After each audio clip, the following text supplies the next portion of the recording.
The locket hits the marble floor before anyone can stop it. It spins in a slow, wobbling circle, catching the chandelier light above and throwing gold sparks across the hallway walls. Nobody moves. The three men standing at the end of the corridor go completely still, and the only sound in the entire matter is the locket's soft, metallic ring against the stone as it finally settles flat. Zephyr Voss does not hear it. He never hears anything. He stands in the center of the hallway in his black embroidered suit, silver hair pushed back from his forehead, gray eyes fixed on the small woman crouched on the floor in front of him. She is scrambling to pick the locket up with both hands, her dark uniform pulling tight across her shoulders as she reaches for it, her brown hair falling loose from the pin behind her ear. Her fingers close around it. She straightens up, fast. And then she makes the mistake of looking directly at him. Most people in this house do not look directly at Zephyr Voss. His name is spoken quietly in every room of Voss Manor, passed between the staff like something fragile. He is the firstborn of the Voss triplets. He is the one who inherited the silence. Born into a family built on power, raised in a house where an alpha's voice could move mountains, and Zephyr had never used his once. Not because he chose not to, because the sound never came. The world had been muffled glass to him since the moment he entered it, and 28 years later, nothing had changed. Hi viewers, if this were your first day working in a house like this, and you accidentally dropped something in front of the one person everyone warned you about, what would you do? Run or hold your ground? Drop your answer in the comments right now, because this story is about to show you exactly what Zara did. Zara Elise Bouchard does not run. She stands straight, locket closed in her fist, chin lifted just enough to be readable. She is new. 3 days into her position as a manor maid, and she has already been pulled aside twice by the head of staff and told the same thing both times. Stay out of the East Wing. Do not approach the firstborn. Do not make eye contact. Do not speak to him directly. Leave his meals outside the door and walk away before he opens it. Zara has broken every single one of those rules in the last 40 seconds. Zephyr's eyes drop to her closed fist. Something shifts in his expression. Not anger exactly, something quieter than that and much harder to read. He takes one step toward her. Just one. And the two figures at the far end of the hallway both go rigid at the same time. She recognizes them from the staff photo she was shown on a first morning. Caspian Voss, second-born, stands with his arms crossed and his dark eyes fixed on Zara like she is a problem he has not decided how to solve yet. Beside him, Remiel Voss, third-born, leans one shoulder against the wall with the kind of ease that only belongs to someone who has never once in his life been caught off guard. He is watching, but not the way Caspian is watching. Remiel's eyes move between Zara and his brother with a look that is almost curious. Zephyr stops 1 foot in front of her. He is taller than she expected up close. The silver hair catches the chandelier light the same way the locket did when it was spinning on the floor. His gray eyes are steady, and they do not blink, and they are looking at her fist with the kind of focus that makes her fingers tighten instinctively around the locket. He holds out his hand, palm up. Zara does not move. She knows what she found. She knows what she read. 3 nights ago, on her very first night in the manor, she had been assigned to clean out a storage room on the 3rd floor, a room that had clearly not been touched in years. Dust on every surface, boxes stacked against every wall, old furniture draped in white sheets that had gone gray with age. She had worked her way through it methodically, cataloging what was salvageable, what was not. and at the back of the room, behind a broken chair and a stack of water-damaged books, she found a small wooden box with no label. Inside the box was the locket, and folded beneath it, a letter written in handwriting so careful it looked like it had taken hours. She had read it once. Then she read it again. Then she sat on the dusty floor of that storage room for 20 minutes without moving, because she did not know what to do with what she had just learned. The letter was addressed to Zephyr by name. Zephyr's palm is still open, still waiting. His expression has not changed, but something behind his eyes has shifted in a way she cannot name yet. Some flicker of recognition that does not make sense because he has never seen her before in his life, and she has never been within 20 feet of him until this moment. Zara opens her fist. She does not place the locket in his hand. She holds it up between them by its chain, letting it catch the light, turning it slowly so he can see the engraving on the front, the initials, the small star pressed into the gold just below the clasp. She watches his face, and for the first time since she has been in this manor, she sees Zephyr Voss go completely still in a way that has nothing to do with control. His eyes lock onto the locket, and they do not move. Down the hallway, Caspian takes one step forward. Then he stops, because Remiel has put a hand out without looking at him, a quiet, flat gesture that means wait. And Caspian, who does not take direction from anyone, actually stops. Zara watches Zephyr's jaw tighten, watches his throat move, watches his gray eyes trace every line of that engraving like he is reading something he memorized a long time ago and has not let himself think about since. His hand is still outstretched, but he is not reaching for the locket anymore. He is just looking at it. 3 seconds pass.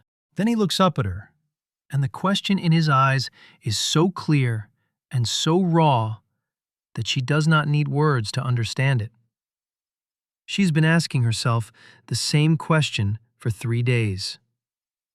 Where did you find that? Zara's fingers tighten on the chain. She glances once toward the far end of the hallway where his brothers are standing.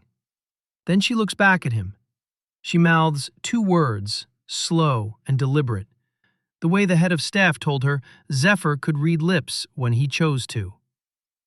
Not here. The chandelier above them flickers once. A draft from somewhere in the old manor moves through the hallway, cold and sudden, lifting the loose strands of Zara's hair off her shoulder. Zephyr looks at her for a long moment that stretches out past comfortable and into something else entirely. Then he takes a step back. He turns and walks toward his wing without looking back at his brothers, without any signal or acknowledgement, as if the entire encounter did not happen. The sound of his footsteps on the marble fades into the east wing and disappears. Caspian is already moving. He is across the hallway in seconds, and he is not small, and he is not slow. And when he stops in front of Zara, he is close enough that she has to tip her chin up to hold his gaze. His eyes drop to the locket, still hanging from her fingers, and something flashes across his face so fast she almost misses it. Almost. "Where did you find that?" he says. It is not a question. Behind him, Remiel has pushed off the wall and is walking toward them at a pace that is perfectly unhurried and somehow more alarming than Caspian's speed. He stops just behind his brother's shoulder and tilts his head at Zara with that same curious expression that has not left his face since the locket hit the floor. Zara closes her fist around the locket again. "I found it during the storage room clean on the 3rd floor," she says. Her voice comes out even. She is proud of that. It was in a personal box with a letter. The letter had a name on it. Caspian's expression does not move. "Give it to me." It wasn't addressed to you, Zara says. The hallway goes quiet in a way that feels physical, like the air itself decided to hold still. Remiel makes a sound that is almost a laugh and is definitely not appropriate for the moment. Caspian's eyes narrow. "You've been here 3 days," he says. "Yes," Zara agrees. "And you think you understand something about this family after 3 days." "I think I understand what a name on a letter means," she says. "And I think your brother deserves to have what belongs to him." Caspian stares at her for a long moment. Then he steps back, just slightly, just enough to let her breathe. But his eyes stay on the locket in her hand, and the look in them is the kind that follows a person out of the room and down the stairs and into sleep. "You'll regret making yourself part of this," he says quietly. Zara says nothing.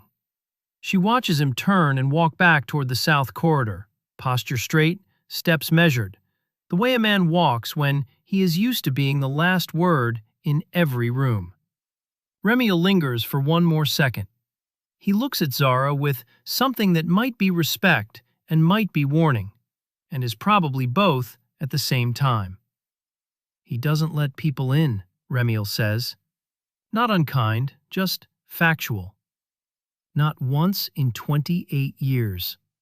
He turns and follows his brother, and leaves Zara standing alone in the long marble hallway with the chandelier above her and the locket warm in her closed fist, and the sound of her own heartbeat loud in the quiet. She looks down at her hand, opens it slowly. The locket sits in her palm, small and gold and heavier than it looks. The engraving catches the light. The small star below the clasp glows for just a moment, like something inside it is alive. Zara knows she should set it down outside his door, leave it there, knock twice, and walk away the way the rules of this house demand. She knows the smart thing, the safe thing, is to hand it to the head of staff and let someone else carry whatever weight comes with it. But she read that letter, and now she cannot unknow what it said. She closes her fingers around the locket and walks toward the east wing. The east wing door is open by exactly 3 inches. Zara stops in the hallway outside it and stares at that gap. She did not leave it open. She has never been in this wing before. The door is old, dark wood, no handle on the outside. The kind of door that is meant to stay closed and make you feel it. The 3-inch gap is deliberate. She knows it immediately. She pushes the door open and walks in. The room is larger than she expected. High ceilings, dark wood floors, tall windows along the far wall that look out over the backgrounds of the manor. The curtains are heavy and only half drawn, letting in 2 long columns of late afternoon light that fall across the floor in pale strips. There is almost no furniture. A reading chair near the window, a desk against the left wall covered in neat stacks of paper. Shelves along the right wall filled with books arranged by spine color, not title. Zephyr is standing at the window with his back to her. He does not turn around when she enters because he cannot hear her enter. She understands this, and still it catches her off guard. The simple reality of walking into a room and being completely invisible until the moment she steps into his line of sight. She stands just inside the doorway and gives him a second. He must feel the shift in the room somehow because he turns before she moves. He looks at her, then at her hand. She opens her fingers and shows him the locket still sitting in her palm. Zephyr crosses the room in measured steps and stops in front of her. He is watching her face, not the locket, with that same unreadable focus he had in the hallway, the kind that makes her feel like he is parsing something more than what is visible. He lifts one hand and holds it palm up between them the same way he did before. This time, Zara places the locket in his hand. The chain pools slowly into his palm. The locket settles at the center of it. Zephyr looks down at it, and his expression does something she has no clean word for. It is not grief, exactly. It is the look of someone who recognized something they had convinced themselves no longer existed. His thumb moves across the engraving. Once. Careful and slow. Zara reaches into the front pocket of her uniform and pulls out the folded letter. She holds it out. His eyes lift to it, and he takes it from her without hesitation, which tells her he already knew the letter existed.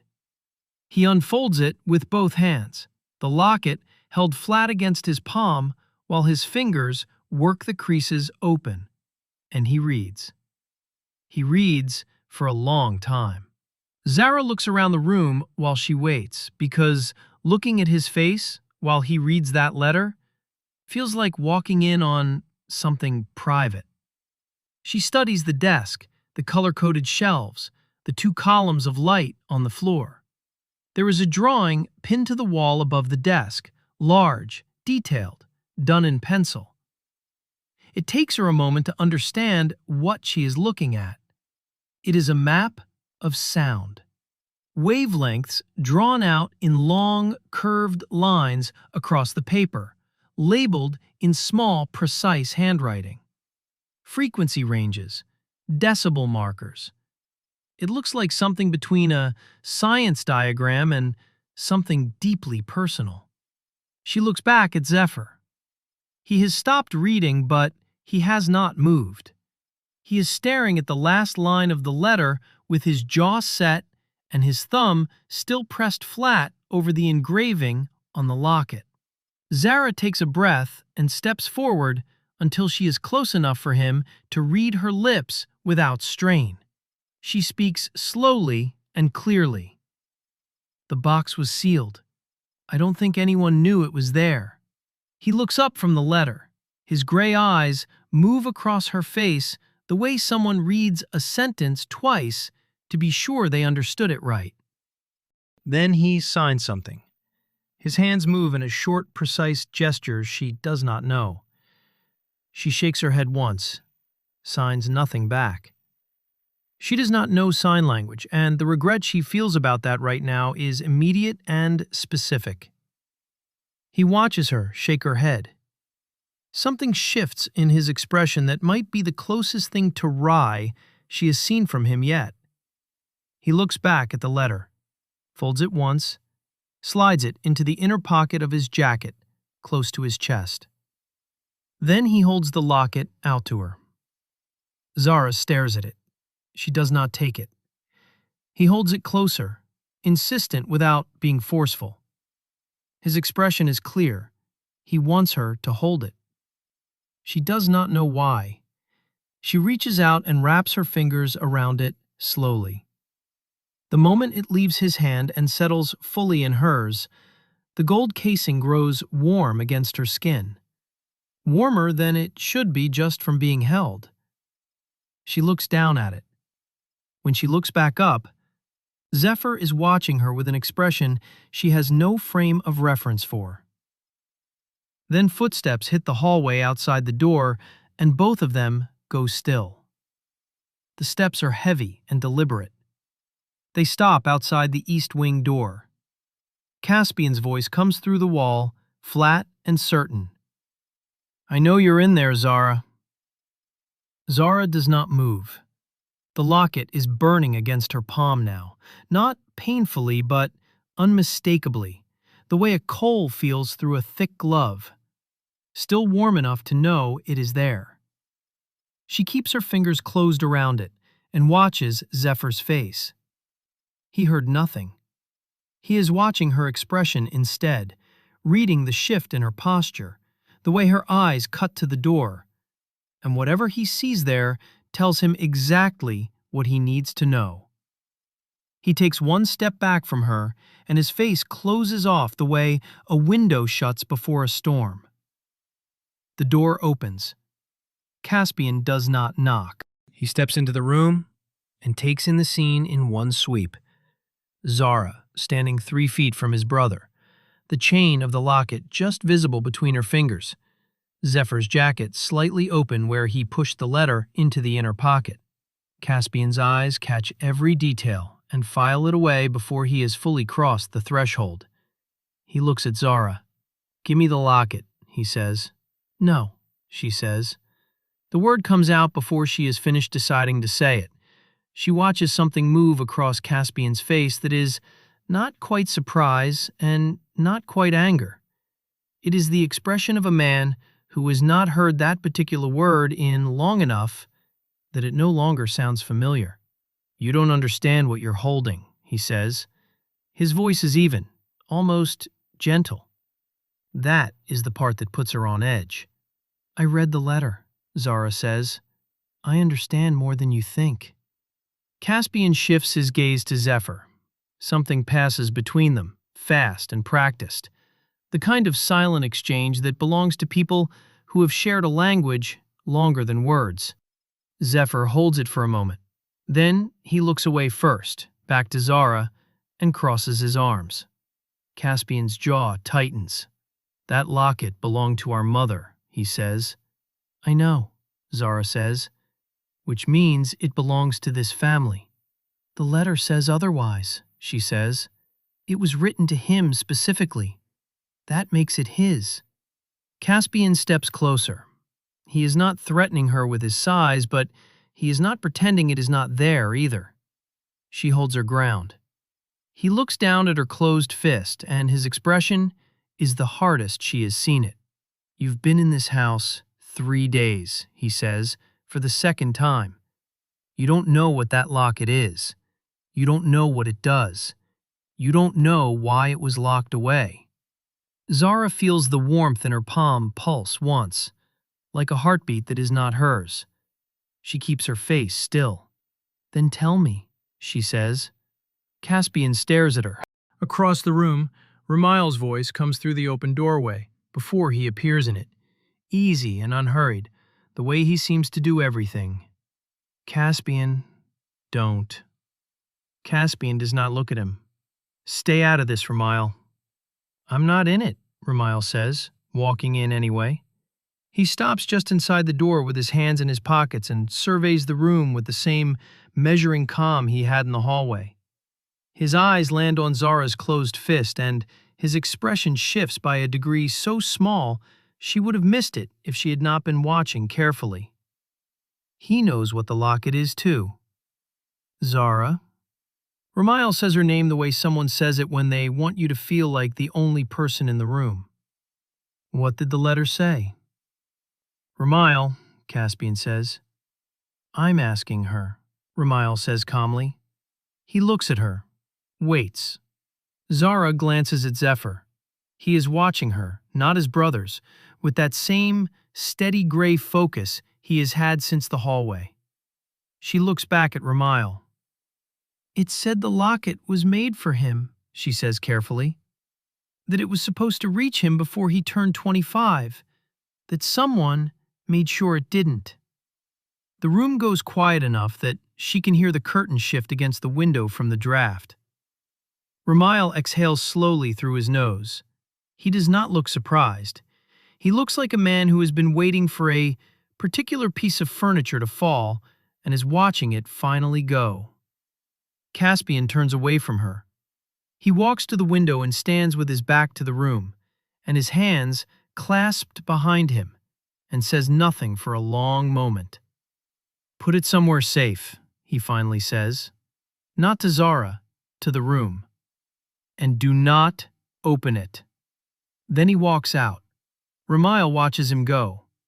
Then he looks back at Zara, and the expression on his face this time is clear and specific, and it is the one thing she did not expect from him.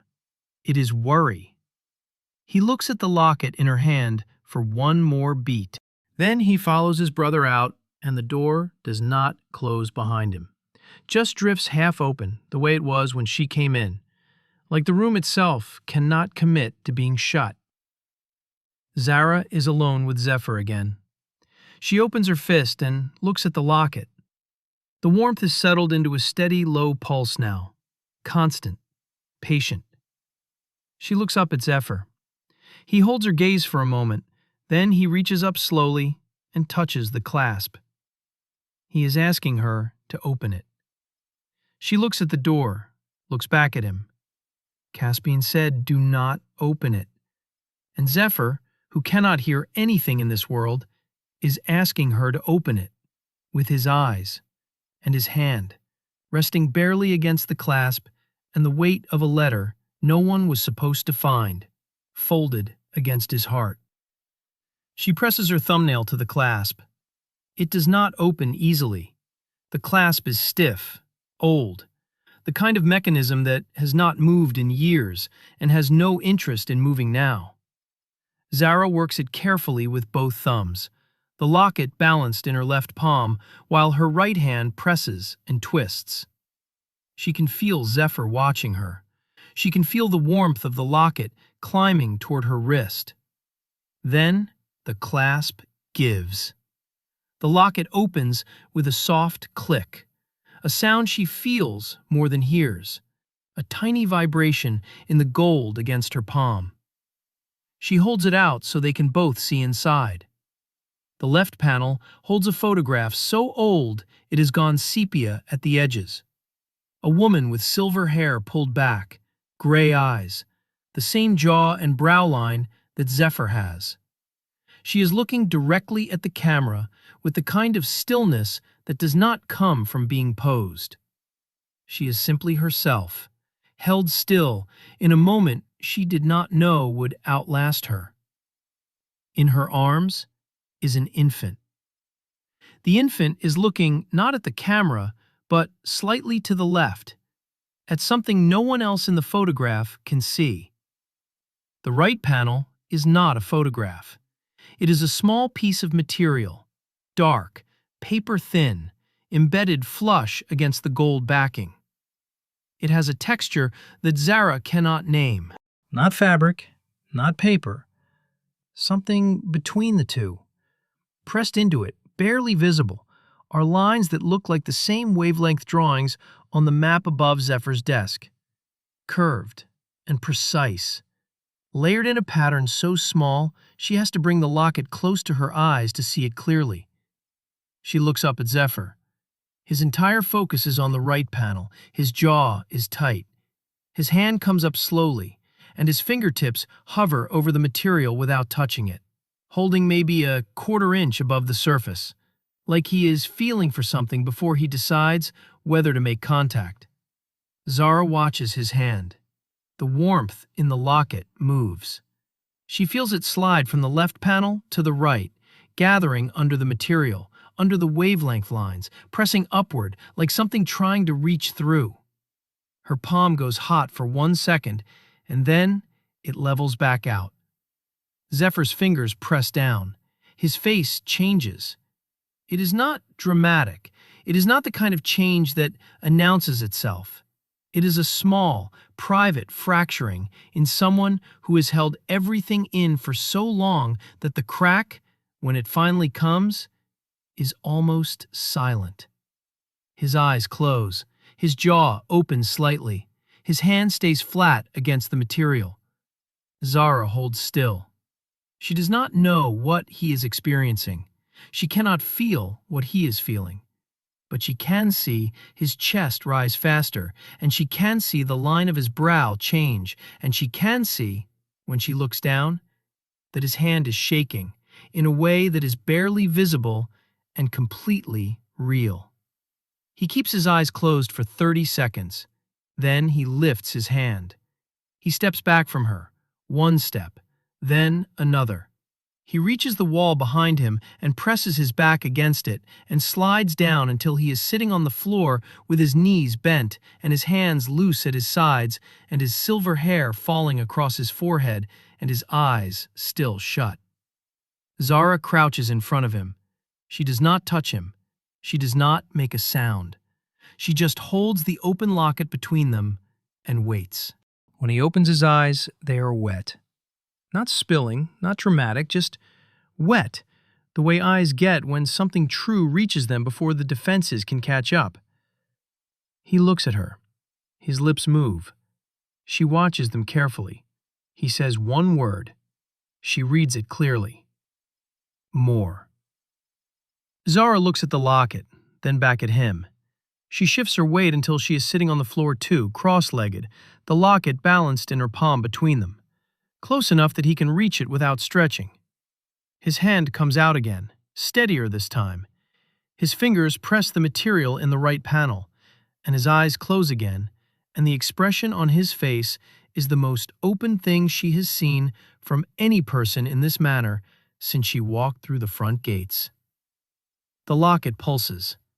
Downstairs, somewhere deep in the south corridor, a door closes hard. Zara looks up.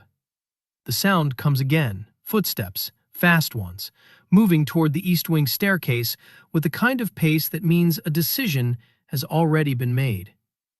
She closes her hand around the locket gently, pulling it back. Zephyr's eyes open. She mouths the word, fast. Signs nothing because she still cannot. She just tilts her head toward the door and presses one finger to her lips and watches his face register the shift. He stands in one motion. Whatever she just took from him, he puts the mask back on with the same speed, shoulders back, jaw set, expression smoothed to the flat, unreadable surface he wears in the hallway. Only his eyes are still wet, and he cannot seem to make that stop. The footsteps reach the top of the east wing staircase. Zara closes the locket with one hand and slides it into the front pocket of her uniform. Zephyr watches her do it. He does not stop her. The door pushes open. Caspian stands in the frame. His eyes go straight to Zara's face, then to Zephyr's, then down to Zara's pocket where the outline of the locket is barely visible through the dark fabric. "I told you not to open it," he says. Zara stands up. "It's already open," she says. Caspian steps into the room and closes the distance between them in 4 strides. He stops an arm's length away, and the look on his face has dropped every layer of careful control she has seen him maintain since the hallway. What is underneath it is not rage. It is something older than rage and much harder to talk someone out of. "You have no idea what you just started," he says. "Then explain it to me," Zara says. "I don't explain things to the staff." "Then you don't get the locket back," she says. The room is very quiet. Zephyr is watching his brother, not her. He is watching Caspian the way someone watches a fire they have seen burn things before. Caspian looks at Zephyr. His voice drops. "Did you feel it?" Zephyr does not sign anything, does not move. He just holds Caspian's gaze and, after a moment, he gives one small nod. Something happens in Caspian's face that Zara has no word for. It is brief and gone in less than 2 seconds, and when it passes, he looks more closed off than ever. He turns back to Zara. "Sit down," he says. She stays standing. He exhales. For the first time since she has been in this house, he looks like something is costing him energy to hold together. He moves to Zephyr's reading chair and sits without asking permission because this is still, technically, his house too. "The locket was commissioned by our mother," he says, "before Zephyr was born, before any of us were born. She had it made by someone she trusted, and the person she trusted embedded something in it, something old, something that doesn't have a clean name." Zara keeps still and lets him talk.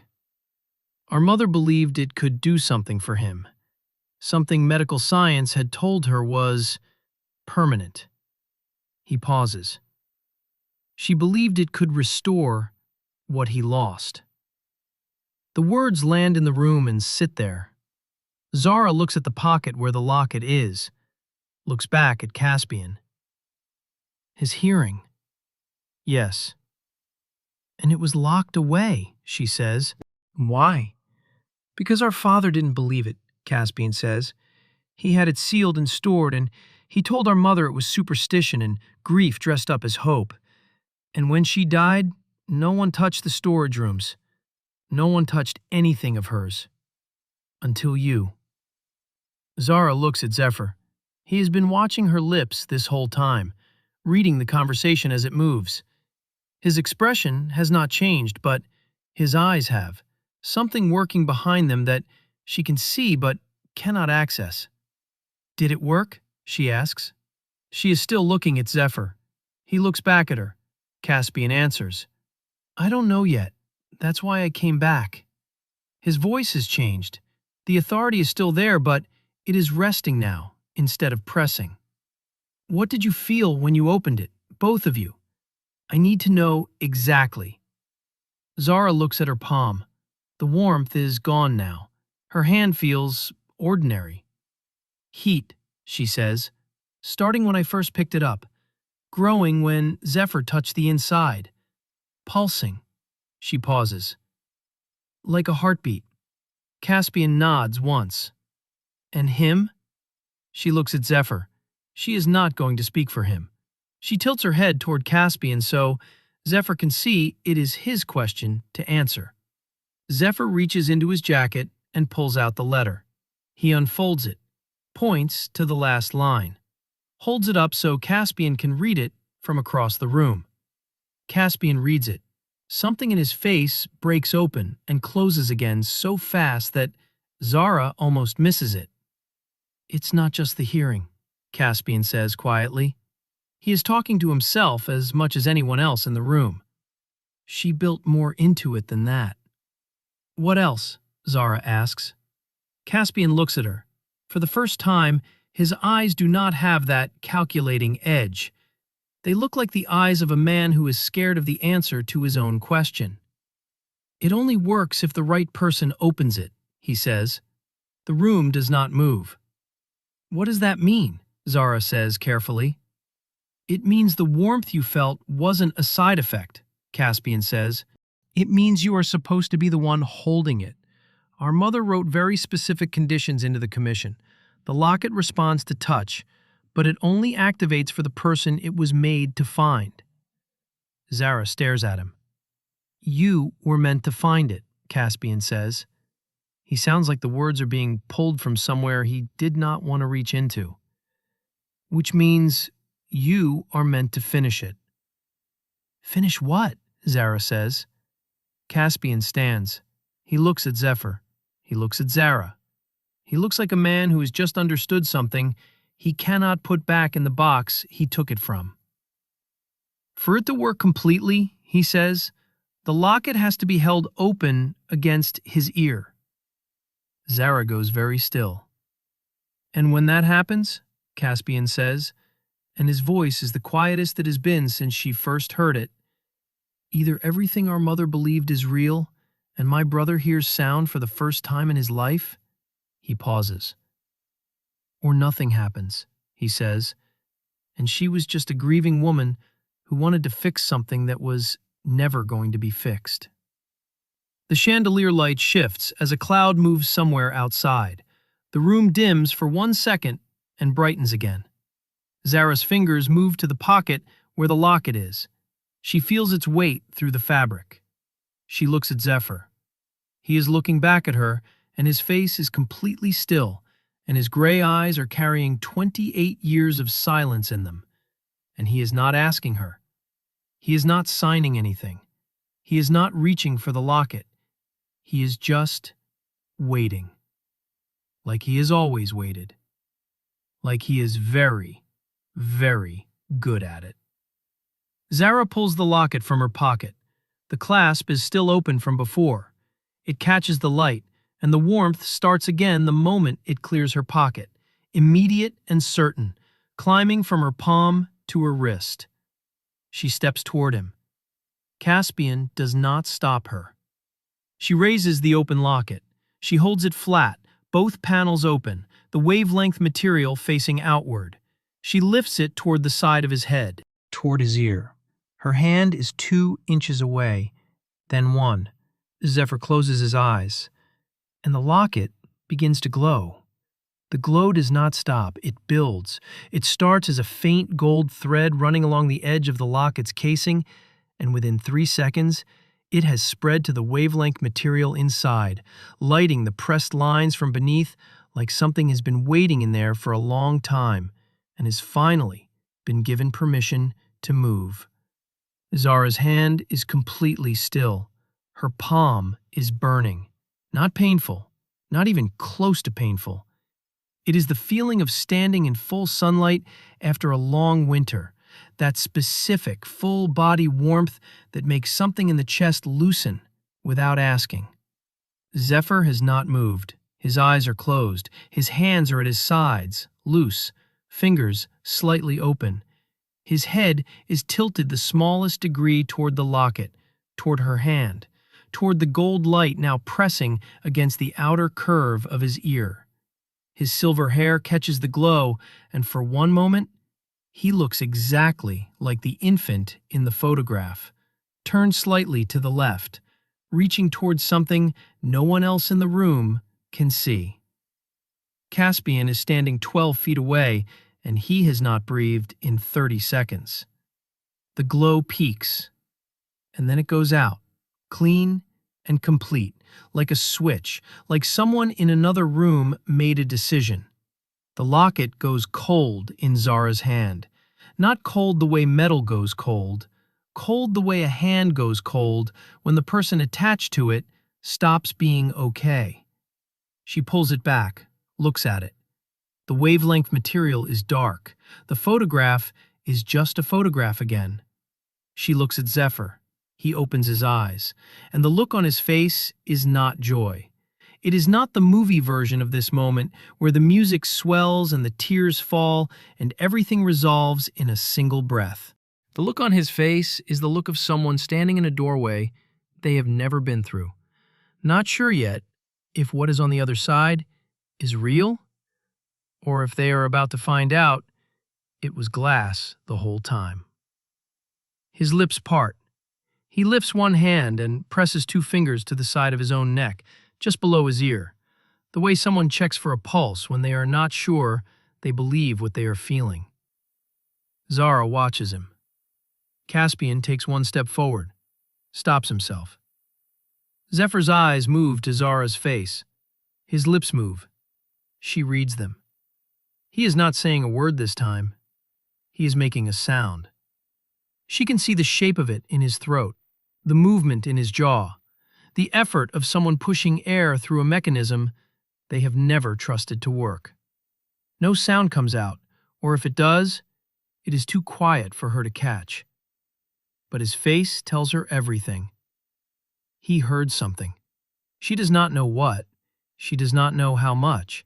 She does not know if it was a tone, a vibration, a frequency running along the bottom of what the human ear can catch, or something that doesn't have a name in any medical textbook she has ever seen.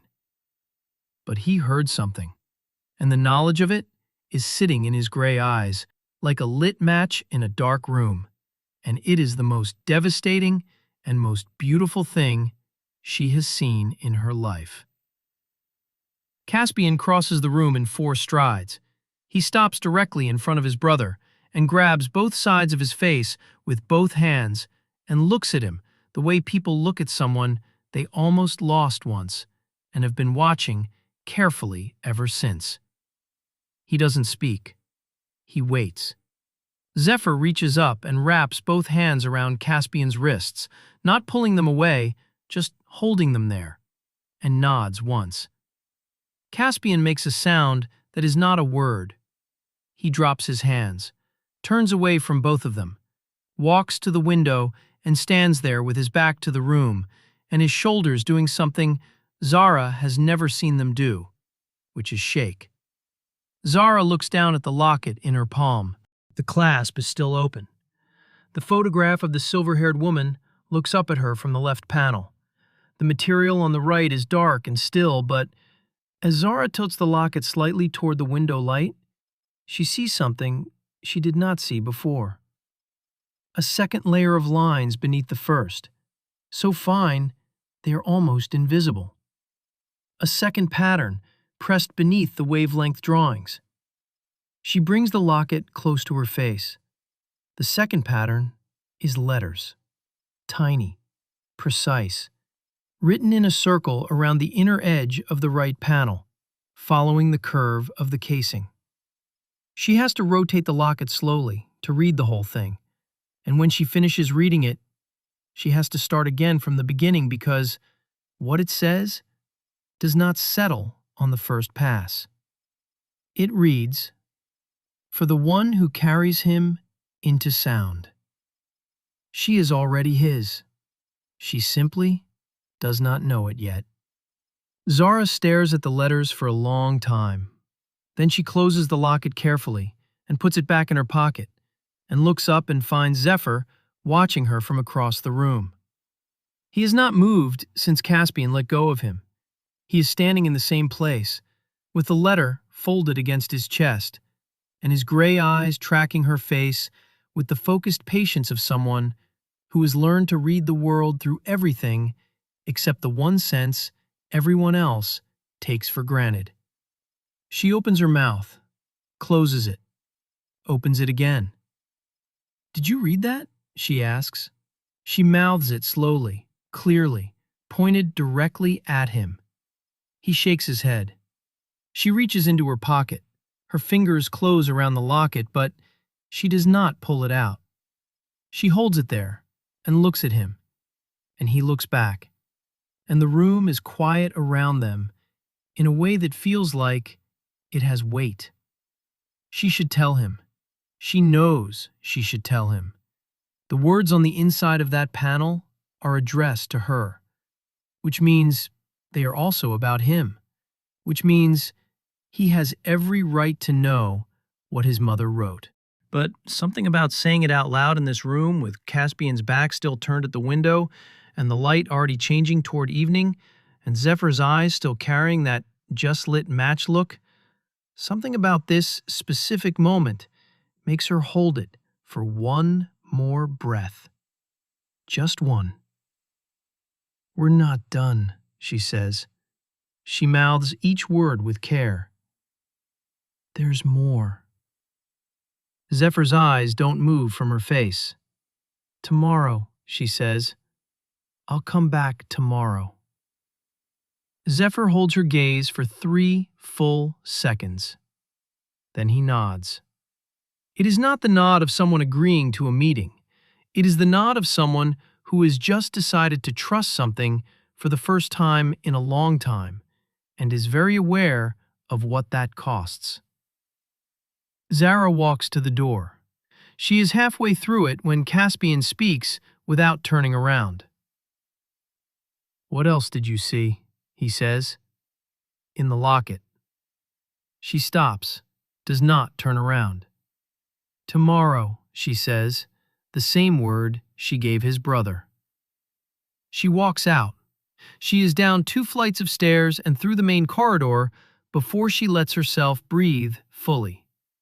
She stops near the staff entrance at the back of the house and leans against the wall and presses both palms flat to the cool stone and stares at the ceiling.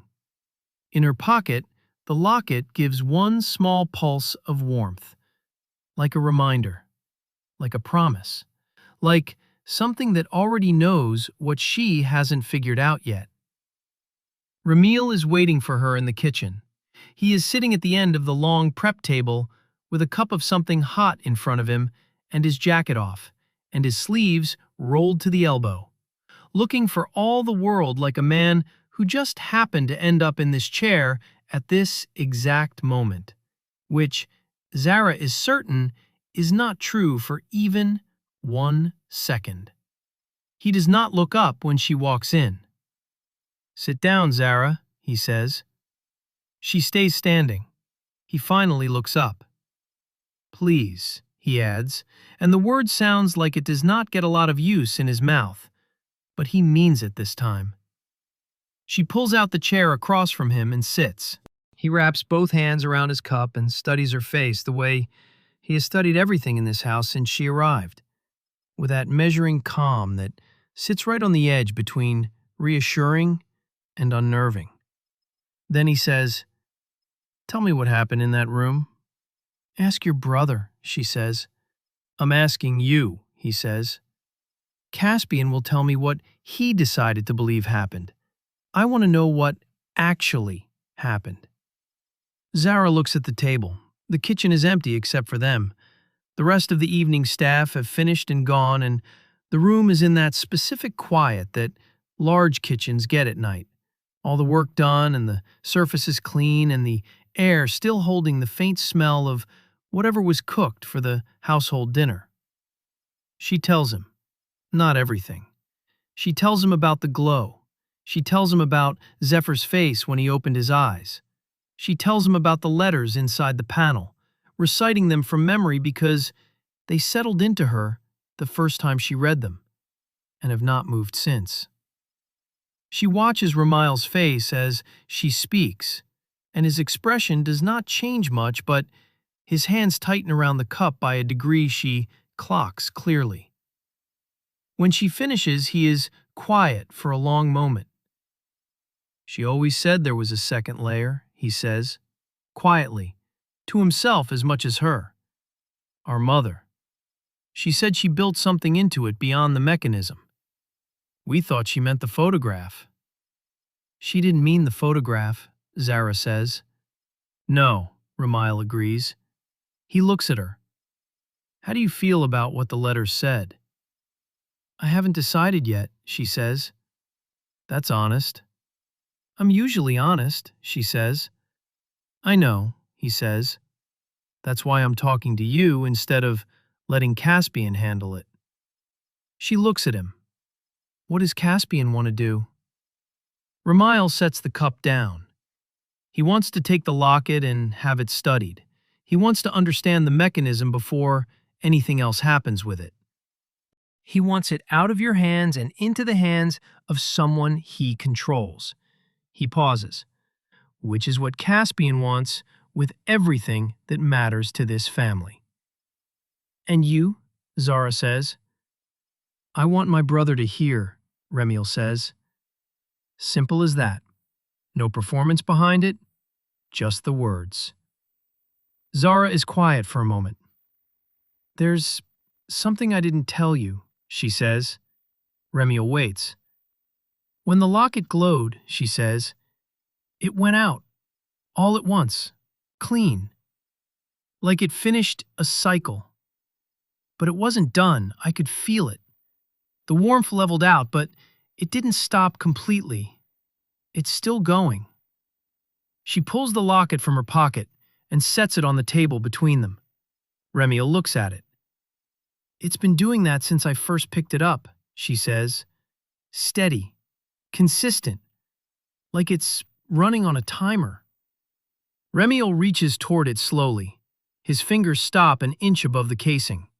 He holds them there for a moment, feeling for something. Then he pulls his hand back. It's not for me, he says. He does not sound bothered by this. He sounds like a man confirming a measurement he already suspected. The letters said she is already his, Zara says carefully. What does that mean in the context of this family? In the context of what you are? Ramiel looks at her steadily. You know what we are. I was briefed before I was hired, she says. Alpha triplets, Voss bloodline, the hierarchy. Then you know what it means, he says. When an omega is bonded to an alpha, through a mechanism designed specifically to locate that match. Zara keeps her face still. The locket didn't just carry a cure, Ramiel says. Our mother was smarter than any of us understood. She built a locator into it, something designed to only activate in the hands of his bonded omega. He pauses. She built it so that whoever brought the locket to him was, by definition, the person his biology already recognized. The kitchen is very, very quiet. I'm a maid, Zara says. You were also specifically placed in the one room in this house where the locket had been sitting for years, Ramiel says. By the house manager, who was hired by our mother 2 years before she died, and who, I confirmed this afternoon, was given very specific instructions about which new staff member to assign to the third-floor storage room. Zara stares at him. How long has this been planned? She asks. Longer than you've been alive, Ramiel says. He does not say it to unsettle her. He says it the way someone gives a person information they need to be able to stand up straight. Our mother knew she was sick before Zephyr was born. She knew she might not be there to see it through, so she planned for the version where she wasn't. Zara looks at the locket on the table. At the faint warmth, she can feel from it, even from across the wood, without touching it. What happens next? She says. You go back to him tomorrow like you said you would, Ramiel says, and you finish what the locket started. And Caspian? Ramiel picks up his cup again. Let me handle Caspian.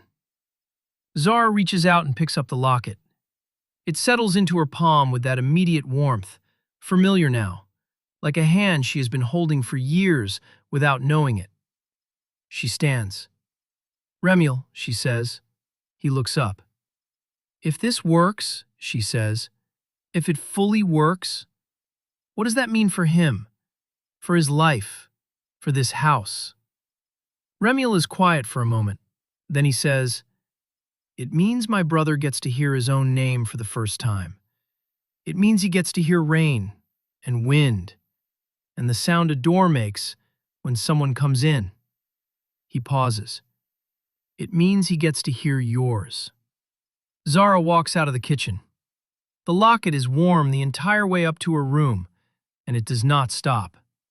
Caspian is standing outside her door at 6 in the morning. Zara opens it and finds him there with his jacket on and his arms crossed and that flat, shuttered look on his face that she has learned means he spent the night making a decision and has arrived at her door as the final step of it. She leans against the doorframe. No, she says. He blinks. I haven't said anything. You going to tell me to hand over the locket and remove myself from whatever is happening with your brother? She says. The answer is no. Caspian is quiet for a moment. Something moves in his jaw.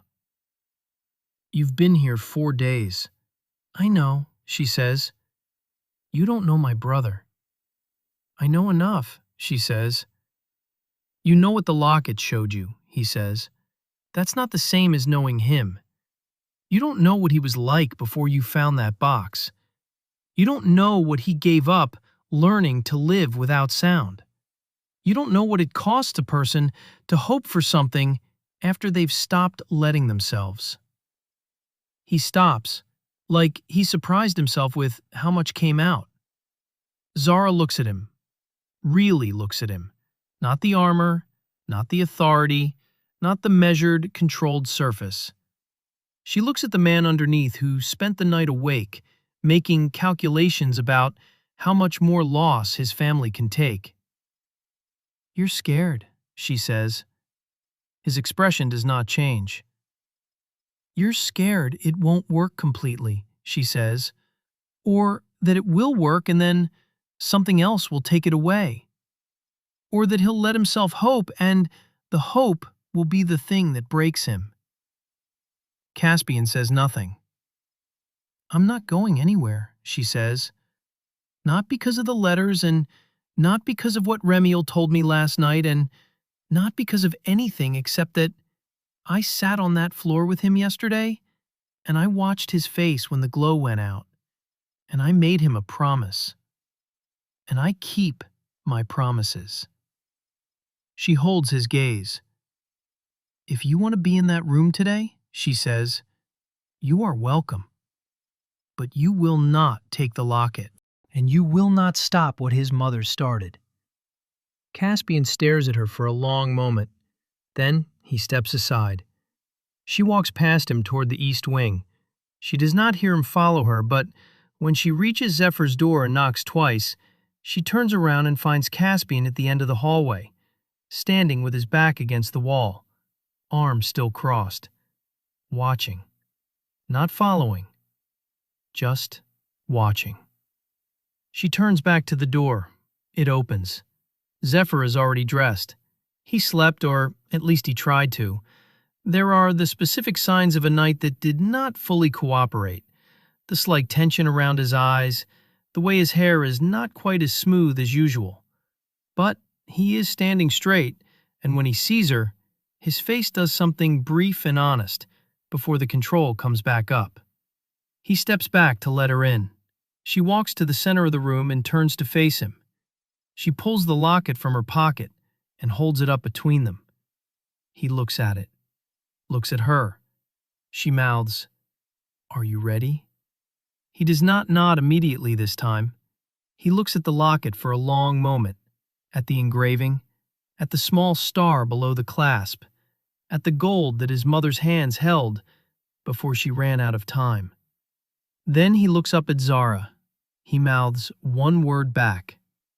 Yes. She opens the locket. The warmth starts immediately, stronger than yesterday, like the night gave it pressure. The wavelength material lights from beneath, and this time, the glow does not build slowly. It arrives fully in the first 3 seconds, steady and even, and the lines in the material pulse in a pattern that is not random. Zara watches them move and realizes with a slow shock that she is reading a rhythm in them.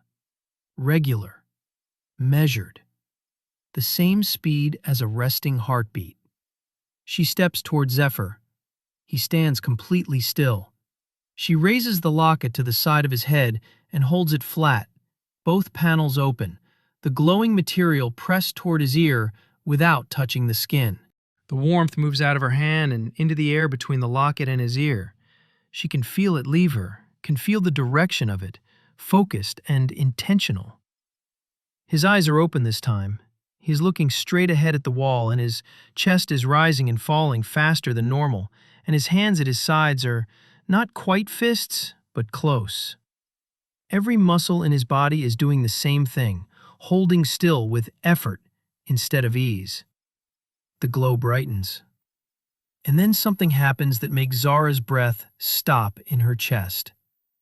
He flinches. It is small, barely visible, a single, involuntary pull of the shoulder, the kind of reaction a body has when a sense it has never used is handed a signal for the first time and does not know what to do with it. His eyes widen, his lips part.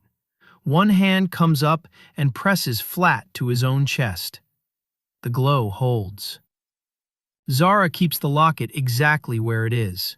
Her arm is burning with the effort of holding still. She does not move. Zephyr's eyes fill. Not a tear down the face, not dramatic, just the slow, helpless filling of someone whose body has received something too large to process standing up. He presses his hand harder to his chest. His jaw opens and closes. And then he does something she does not expect at all. He laughs. It is brief and broken and barely sound, and she feels it more than she hears it, but it is real and it is his. And it is the first laugh of his she has ever witnessed. And it is the most human thing she has seen inside these walls. The glow goes out. Clean, complete, final. The locket in her hand goes quiet and warm and still, not cycling, not pulsing. Settled. The way a thing feels when it has finished what it was made to do. Zara lowers her hand. Zephyr looks at her. She waits. He opens his mouth, and this time the air comes through and the mechanism in his throat moves. And what comes out is not clear and not perfect, and it is the most beautiful thing she has heard in her entire life. Her name. Broken at the edges, rough from 28 years of disuse, barely 2 full syllables. But hers, said by him, in his own voice, for the first time. She presses both hands over her mouth. He watches her do it, and the look on his face is 28 years of silence arriving at an exit all at once. Down the hallway, Caspian slides down the wall until he is sitting on the floor, with his elbows on his knees and his head dropped, and he does not try to stop what happens to his face. The house sounds different to him now. That is the first thing Zephyr tells her 3 days later, through the slow and careful practice of lip reading in reverse, of him speaking and her reading, of them finding the rhythm of conversation for the first time after days of hands and eyes and paper. The house sounds different. The floors creak. The pipes in the walls knock at night. The wind at the back windows has a specific pitch that changes by hour. He tells her he heard rain for the first time 2 nights ago. He had stood at his window for an hour. Zara listens to him tell her this and keeps her face steady, because if she does not, she will not be able to get through the rest of the conversation, and there are things that still need to be said. Things she has been carrying since she read the second layer of letters inside the panel. Things she could not put down even if she tried. She sets the locket on the desk between them. She has not opened it since the morning it went still. She has been carrying it out of habit, out of that same pull she felt the first moment it landed in her palm in the storage room. But she knows now that what it was made to do, it is done. The warmth she feels when she holds it is not a mechanism running anymore. It is something else. Something she has not named yet, and is not in a hurry to name because naming things changes them. Zephyr looks at the locket on the desk, then at her. She speaks slowly and clearly. Your mother wrote more inside it than just the instructions. He waits. The second layer of letters, she says. I need to tell you what they said. She watches him hold still in that particular way he has, not the guarded stillness from when she first walked into his hallway. Something open in it now, something that has been practicing trust for 3 days and is getting better at it. She tells him. She recites the words exactly. For the one who carries him into sound. She is already his. She simply does not know it yet. Zephyr looks at her for a long time after she finishes. Then he picks up the pen from his desk, pulls a sheet of paper close, and writes. He turns it to face her. It says, Did it scare you? Zara looks at the paper, looks at him. Yes, she says.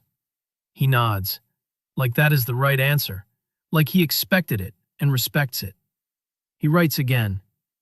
It scared me too. She exhales. Remiel explained what the locket was designed to do, what it means that it activated for me. He writes, I know what it means. And? She says. He looks at her, then writes, And I've known you were different since you didn't run in the hallway. She stares at that sentence for a moment. That was 40 seconds into knowing me. He writes, I know. Zara looks at the locket on the desk, at the small star pressed into the gold below the clasp, at the woman in the photograph who ran out of time before she could see this happen and built something careful and precise so it could happen anyway. Your mother was extraordinary, Zara says. Zephyr looks at the locket. His expression is the tender, aching kind that does not require translation. He writes one word. Yes. They sit in the quiet of the East Wing room together, in the morning light coming through the half-drawn curtains, with the locket between them and 28 years of silence on one side and the slow, new sound of the world on the other, and neither of them tries to fill it. Caspian knocks once and opens the door. He walks in without his armor on for the first time. Not literally, but something in his posture has changed since the morning he sat on the hallway floor and could not control his face. He looks at his brother. He looks at Zara. He looks at the locket on the desk. He sits in the reading chair without being invited. For a long moment, he says nothing. Then he looks at Zara. Our mother chose well, he says. It costs him something visible to say it. but he says it all the way. Zara does not respond with anything clever. She loved him very much, she says. She loved all of us, Caspian says. He pauses. But she understood him in a way the rest of us couldn't. He looks at Zephyr. I'm sorry it took this long. Zephyr looks at his brother. Then he reaches out and puts one hand flat on Caspian's arm, just for a second. Brief. Real. More than enough. Remiel appears in the doorway. He takes in the room, all three of them. The locket on the desk, the quality of the air in there, which is different from any air this house has held in a very long time. He puts both hands in his pockets. So, he says, are we a family now? Or are we still doing the cold-shoulder dynasty thing? Caspian looks at the ceiling. Zephyr's mouth moves in that brief, broken way that Zara now recognizes as the beginning of a laugh. 1 month later, the east wing door is always open. Not 3 inches, all the way. Zara walks through it every morning with coffee for 2, and she and Zephyr sit at the desk near the color-coded shelves while the manor comes alive around them, and he tells her what he hears. He's still learning the sounds, still mapping them. Some days a particular frequency catches him off guard, and she watches his head tilt the way it did in the hallway photograph, slightly to the left, towards something just outside the visible. She has stopped trying to explain those moments. She just waits and watches and lets him arrive. He is speaking more now, not fluently, not easily. His voice is rough, and he is frustrated by it on the hard days. Has gone back to silence twice, when the effort of it felt too large. She does not push. She sits with the silence when he needs it, and waits at the edge of it, the way the locket waited in that storage room for the right hands. Patient. Already where it needs to be. She still carries the locket, not because it is active, not because it does anything now that its purpose is complete. She carries it because it was made by a woman who loved her son enough to build a road toward him that reached 28 years into the future. And Zara finds she cannot put that in a drawer. Caspian has stopped appearing in doorways with his arms crossed. He appears in doorways now just to appear, to see what the room is doing, to make sure the open door is not something he imagined. He does not say much. He does not have to. Zara has learned that Caspian's love is structural. It holds things up. It does not make noise about it. Remiel has started teaching Zara sign language. She did not ask him to. He simply arrived one evening with a reference guide and sat down across from her and said, "You should have known this from the start." And she could not argue with that, so she didn't. Zephyr knows she is learning. He watches her practice when she thinks he is not paying attention. She catches him doing it, and he does not pretend he wasn't. On the morning of the 32nd day since the locket went still, Zara is standing at the east wing window, watching the grounds, when she hears him behind her. She turns around. He is standing at the desk with the locket in his hands, not holding it to his ear, not doing anything specific, just holding it, looking at the engraving, the star. She crosses the room and stands beside him. He is quiet for a moment. Then he looks at her and opens his mouth, and the words come out rough and careful and real, the way all the things he says still come out, like each one costs something worth paying. "I want you to stay," he says. Not a declaration, not a performance, just the truth, held out with both hands the way he held out his palm in the hallway the first day, open, waiting, not demanding anything in return. Zara looks at him, at the silver hair and the gray eyes carrying light now that they did not have before. Not because of the locket, not because of the sound, but because something inside him has permission to be present in a way it did not before. She looks at the locket in his hands and the star below the clasp and the photograph of his mother inside, who ran out of time but not out of love, and not out of planning. "I'm already here," she says. He closes his hand around the locket, and in the east wing of Voss Manor, with the door wide open and the morning light coming through and the sound of the house alive around them, Zephyr Voss hears something for the second time that might be the most important sound he has learned yet. Her laugh. Small, real, not trying to be anything except what it is.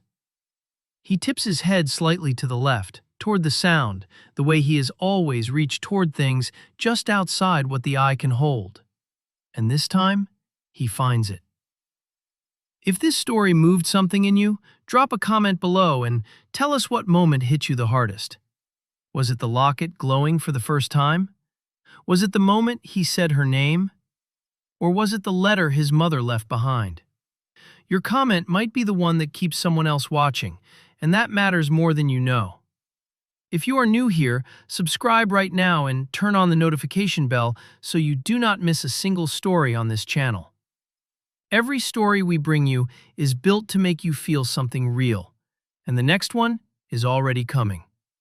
Share this with someone who needs to hear a story about love that does not give up, and we will see you in the next one.